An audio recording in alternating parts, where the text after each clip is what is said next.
Welcome to Founders Future, a podcast powered by Closers.io, where we dive into the journeys of innovative entrepreneurs and explore the road ahead of them and their companies. I'm your host, Olivia Salmons, and in each episode we'll uncover the stories behind impactful ventures, the challenges faced along the way, and the strategies driving their future growth. Today, I'm very excited to be joined by Dr. Stephanie Duguid, founder of Duguid Leadership. With over 30 years of experience in education and leadership, Stephanie now works with individuals and organisations to help them lead with confidence, clarity, and purpose. Her approach focuses on building authentic leadership, helping people overcome self-doubt, develop stronger communication, and step into their full potential as leaders. Dr. Stephanie, welcome to Founders Future. Thank you so much for joining me here today. Oh, you are most welcome. Thank you for having me. It's a pleasure to have you here, and I'm very much excited to dive in and learn a little bit more about your journey. So, Stephanie, with all of my guests, I do actually like to start at the beginning. So if you don't mind briefly taking me back to what it was you was doing before you started up Duguid Leadership, and then from there, what was the motivation behind it? Great question, because it is directly related. So for the previous 30 years, I was a teacher, athletic trainer, or administrator at both K-12 and higher ed institutions and organizations. So Amazing. quite a bit of education in my background. And I also had a mother who was a teacher and a grandmother who was a teacher. So it was almost without a doubt that I was going to go into education, although I tried to fight it as best I could. But yeah, as you say, it was in the genes, so it was just following it down from there. And naturally, I feel Yes, like when it does come to, like, as a teacher, you have to have some form of leadership, and then even coaching aspect coming into that as well. You are just very much providing people the skills to set them up for life. So at what absolutely. point did you diverse from teaching and become an entrepreneur?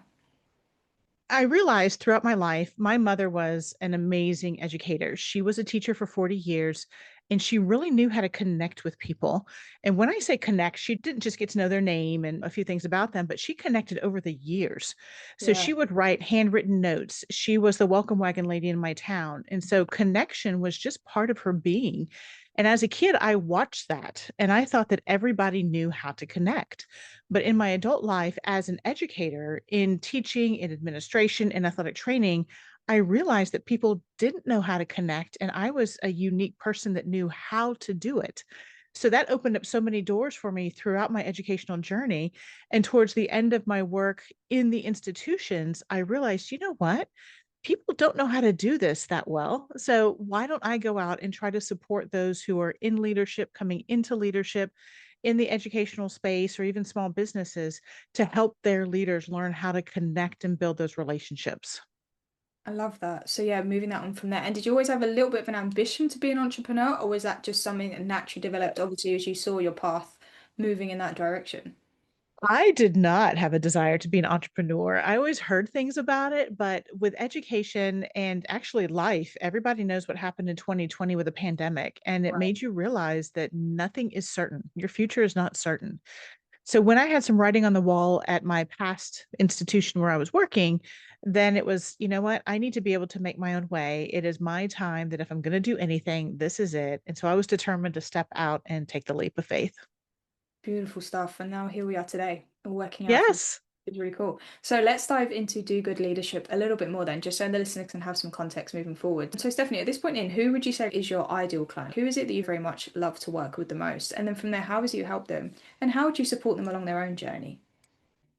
So my ideal client, it shifts along the way. So my ideal client right now is a woman in leadership, and it doesn't have to be educational leadership, but it is that emerging leader or that mid-level leader, because I feel like that is the space that a lot of people forget. They're always looking at the high C-suite level leaders, or they're looking at somebody that is just starting in their journey in whatever field it is. So this is the individual, and I was this individual. I went from the teaching space into administration.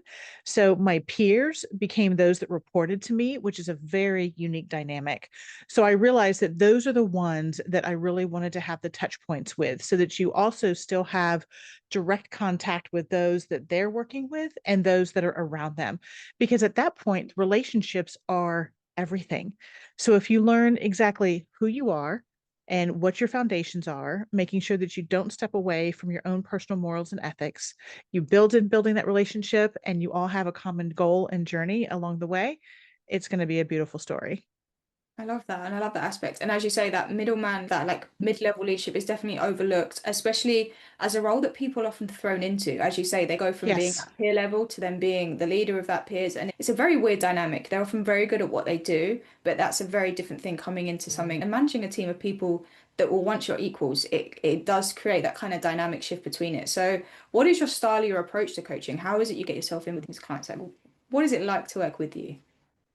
So I am very hands-on. I am Okay. very engaging, and I don't tell you what you need to do. It's a lot of reflective work. So you come into my space, and whether you work with me one-on-one, whether you work in a group, whether you do it self-directed, I have guidelines for you. There are activities. And again, I mentioned reflection because it is so important. Most people assume that reflection is something you only do when there's an issue or a problem or a challenge. But Yeah. reflection is so powerful if you do it consistently to really figure out, how did the scenario work? Why did it work? Why didn't it work? What lessons can I learn? Because anytime you have failure or you were not successful, that is not truly you doing something wrong. That is figuring out an opportunity of how to shift whatever you were doing into a new path. And so working with me is really a journey that you take. You have to be willing to listen. You have to be willing to hear what you are saying to yourself. And you have to be very honest with yourself, because if you're not and you want a quick fix, then we are not going to be a good pair. I love that. So very much looking into that reflection, as you say, like making sure you are being reactive where you need to be looking within yourself. And I take a little bit of a mindset shift as well to uncover what you're looking for within people, helping them get to that next Yes. level. So like getting in Yes. the trenches with them, hand holding and doing a little bit of reflection along the way. Very much easier said than done in my books, It unfortunately. is. And most people don't realize how important the personal Yeah. development is. Because if you don't do it, you're always going to have something that is on your shoulders or on edge or really festering in your being. And so until you know who you are and what you stand for, you're going to try to either copy what somebody else did, you're going to Exactly. follow somebody else's directions, and those don't always align with you. So Yeah. once you know who you are, one of my favorite things that somebody said on one of my podcasts was, you need to wear your own shoes in leadership. Don't try to fit in anybody else's shoes, because they're not going to fit. Your feet are going to get sore. You're going to get injured. So make sure that you find your own journey. I love that. And that's such a great way to put it because you are walking in your own shoes. You're carving out your own path, allowing your team to follow it. There's nothing better in leadership than authenticity. And that just builds Yes. trust and connection. That's what you're looking to do. It's that confidence you need behind you, but without being overly confident and overly exerted with your team. And Well, leadership, personal development can come hand in hand with life and not just business as well. yes. And that's exactly what the main thing that I always work with people the most on is communication. Most people assume I talk, you listen, that's communicating, but there's so much more to it. There's so much more with the perspectives and experiences and your tone and your body language and your facial expressions and the environment you're in and the stress that you have coming into that conversation in that space. So that is one of the biggest things that we talk about is, if you are nervous whenever you go to work, if you don't like going to work, if you feel like that the message you're sharing is not getting across, or if there's negative energy and you can feel that it's palpable whenever you walk in, or there's a lot of turnover, then maybe we need to look at your communication style, because that is the foundation of everything. If you get that on track, you're going to see improvements in every space. Yeah, I love that. And it does go, as you say, hand in business and at home. Communicating Mhm. well with people is, for me, is one of the biggest signs of confidence. Because no matter if you make Yes. mistakes or whatever, people are going to make mistakes when they're communicating. But it is, as you say, just leaning into it, paying attention to people, taking empathy from their side of it as well. As a leader, Mhm. you control the mood in that room. So you have to take authority of that as well. And And with and all, one of the I was going to say one last thing. One of the biggest things as a leader is stepping into spaces where you have disagreements or conflict. oh, And okay. so, especially those emerging and mid-level leaders, they've never had to deal with it. They always had somebody Yeah. else take care of it. So that is another big space, is authority without armor. It's having those conversations openly and doing it with grace. And you'll find that everybody was nervous about the conversation for no reason at all once you get that communication line open.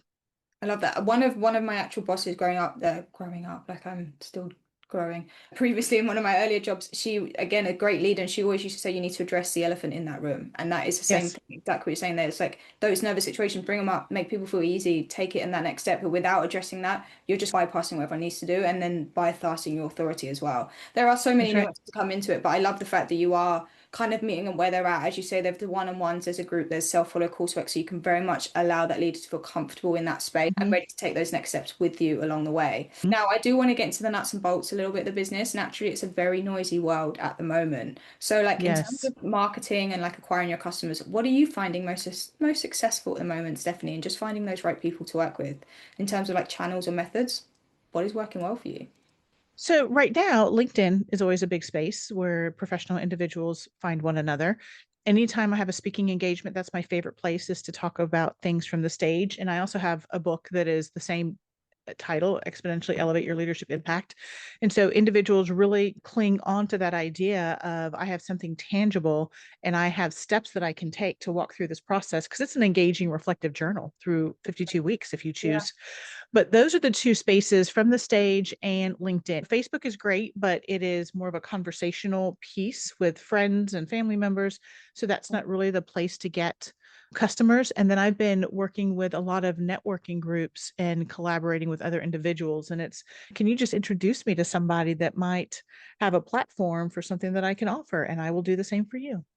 Love it. So lean into connections very much on that human aspect of marketing, which is coming a little bit more back into play at the moment. But as you say, Yes. even speaking a book, it's just putting yourself in the right rooms with the right people, making sure they're hearing your message and being top of mind when they are ready to take that plunge. Now, when it comes to LinkedIn, do you run any form of like advertisements or anything, or is it just very organic on your output?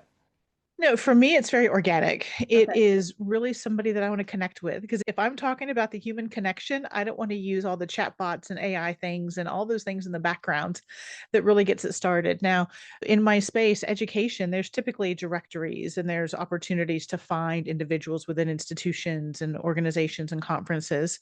So it is not as difficult as some of the other industries, but it is still a challenge to get that yes because so many are focused on either internal development or Yeah. funding can be a challenge, especially with all the ebbs and flows that goes on in educational in that space right now. But it's something that I have a passion to do. I love it. So again, leaning on these connections even when you're online, just making sure you're being heard. And education is that kind of nuanced space, especially if you are getting into organizations, like how do you get your foot in the door in the first place is a big question for me. I do want to come back to Facebook quickly. So in a sense, like you mainly use Facebook and I saw more of a personal kind of approach, more of a personal connection. I would have thought it done well in your space in terms of just reaching people that are struggling with that leadership aspect. Naturally, everyone's on that platform. So a lot of individuals are on that platform, but most of the individuals, they're just putting their highlights of their life. It's not really how can I soul search and do some personal development on Facebook. I do have a Facebook group for the women in leadership that I have several hundred people that are in there. But Facebook is really people just want to and scroll. They don't really want to engage in that space. And so I found that LinkedIn has been more of the professional engagement as opposed to the Facebook. Fair enough. Yeah, I was just thought Facebook and naturally paired that with kind of Instagram is when people are more going through their soul searching moments at 2 a.m. Mhm. thinking, how can I change my life when they are Yeah, in that scroll moment. So it does have their kind of like catch 22 to it, I suppose, or the two like, double-edged sword that you look for. that's And right.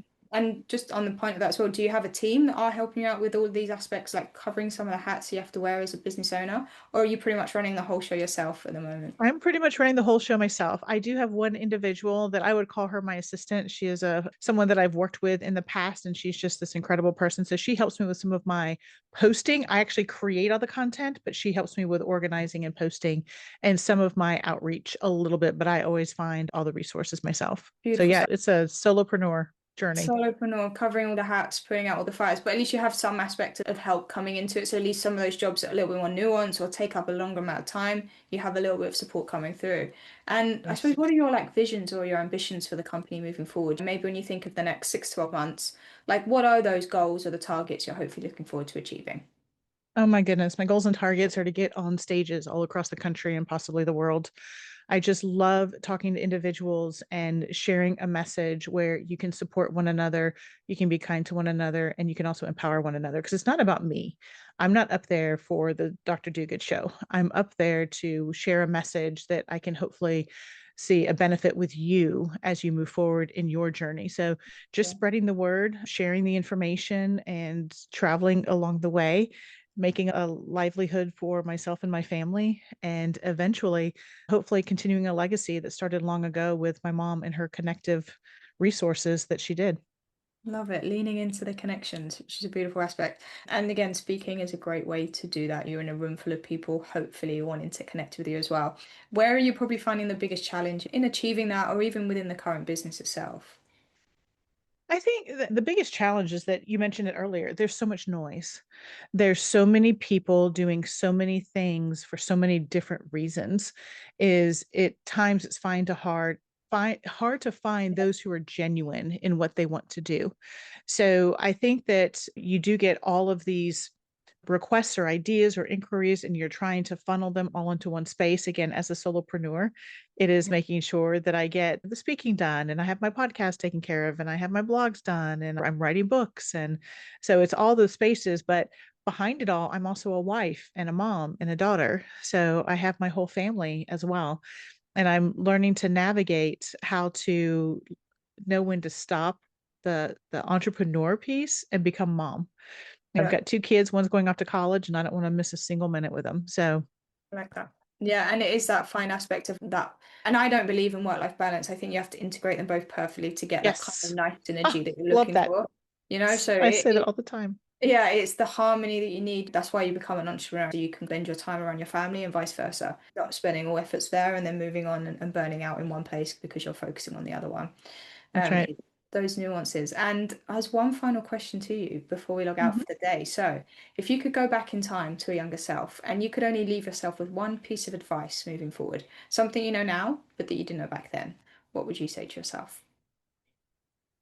Oh, goodness. That's a hard question because there's so many things. Probably just the basis that communication is the basis for everything. Make your connections true and strong. And I would say communication is the basis. I love that. And it is so true in all aspects of life. Communicate to the ultimate maximum that you can. It is. And I always tell people to serve with goodness and lead with greatness. So do Oh, that all along and you'll be safe. beautiful. And what a great way to end the podcast. And Dr. Stephanie, thank you so much for joining me today and for sharing your incredible journey and insight with us. Where can our listeners reach out best to work with you or connect with you if they would like to do so? Yes, the best place is either LinkedIn or on my website, www.drstephaniedugid, spelled DUGUID.com. Beautiful stuff. And thank you again, Stephanie. I really appreciate your time with me today. And to our listeners, if you enjoyed today's conversation, please be sure to go and check out Dr. Stephanie Duguid. As she just said, drop her a message on LinkedIn, check out the website.